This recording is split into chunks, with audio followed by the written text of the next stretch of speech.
Uh, First off, tell me about yourself, like your name and who you are. I'm Matthew Race. I'm a junior in mechanical engineering at Texas Tech. I'm originally from the Lubbock area. Okay. Um, let's see. How much have you kept up with the presidential campaign and specifically Donald Trump? I watch the news maybe once or twice a week, so I get little snippets of the campaign through that. And I've watched one of the debates on Fox News. Okay, cool. Um, how does Trump's wealth affect his campaign? Well, I do know Trump is a billionaire and he can use large sums of his personal money to fund his campaign in the primaries. I don't think Trump would be able to fund his own campaign if he is the Republican nominee. I think he'll have to actually get some donations for that. And he has said, I've heard him say on the news that he is self-funding his own campaign. He's not taking like PAC or lobby donations or anything like that. But I don't think he could make it the whole way just like that. So. Okay, cool. Um, do you think his wealth affects his chances of winning? I think it contributes. Yeah, I mean, right now during the primaries, I think it helps because he's not having to worry about raising the money like the other Republican candidates are. And obviously, money's a huge part. You can't run for president if you're a poor person, and the world doesn't work that way in America. So yeah, I mean, it helps definitely, but I think that applies to all candidates. They have to have a lot of money to run. So you're saying he doesn't have to focus on it. So maybe like he doesn't have to focus on pleasing any of his donors. He can just for now, yeah. for now, but not if he becomes the Republican nominee. He'll be needing to raise money, just like Hillary Clinton or Bernie Sanders would, or Ted Cruz, anybody. He would be just like any other candidate. He doesn't have enough money to fund his own presidential campaign. Cool. What do you think his personal financial success or failures would transfer over to our national finances? I do. I think other,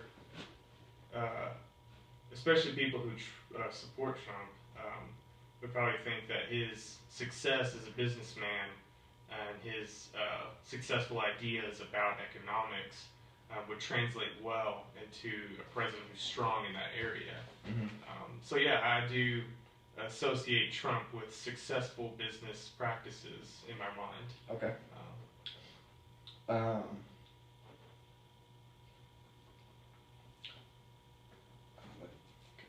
Is Donald Trump a conservative? No. No. Sometimes. Okay. He is sometimes. He hasn't always been a Republican in the past. In the past, he was affiliated with the Democratic Party. He's considered an independent, like in the early 2000s. And he's had a close relationship with Hillary Clinton in the past too, I believe. Now, he is a conservative when it does come to economics, and he claims to be a conservative as he's running for the Republican nomination right now and being pro-life and those kinds of issues.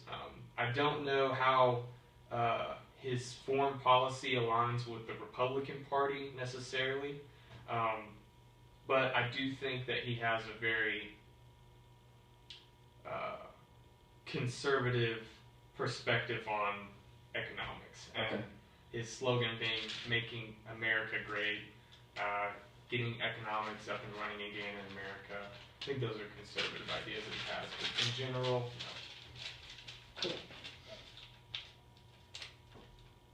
no. Why are so many people voting for Trump? I think lots of people are voting for Trump because they are, for one, fed up with the state of things, I guess. We have the rising threat of ISIS in the Middle East, so we're concerned about foreign policy and how we're going to react to the rising threat of terrorism. We're also concerned with our markets and the economy in America kind of being better than it is now, better than the crash in 2008, this minor recession that we had. And Trump, I think, does a really good job of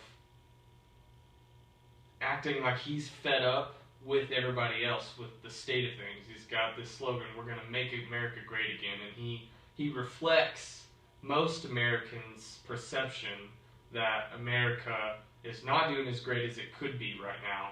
And so he kind of has that anger, that want to make America better. And people identify with that. Yeah, they do. Okay. And he's also, for another reason, he's also really good at, I don't know, maybe it's his business background, but he doesn't come across as a politician who just kind of waves his hand. He can sling mud with the rest of them, you know, and he throws some pretty nasty insults, but he comes across as more of like an independent thinker who's not stuck in the American political system. So I think that appeals to people as well. All right. How would his foreign policy stances affect us if he was elected? That I'm not so sure about. I haven't kept up with his foreign policy as much, so I don't really kind of answer that question. What do you think about the Mexican wall? The Mexican wall, the wall that Mexico's going to have to pay for? Right. Man, if Mexico pays for it, I'm all for it, man. Yeah. I think Donald Trump's attitude and his zeal about having "don't mess with us" kind of America is the attitude I like for the president to portray. Like juxtaposed to President Obama, he's a very weak appearing president in most like foreign policy. He's very giving, and he's not willing to throw the weight of America's military power and economic power in the world around, and I think Trump would do that.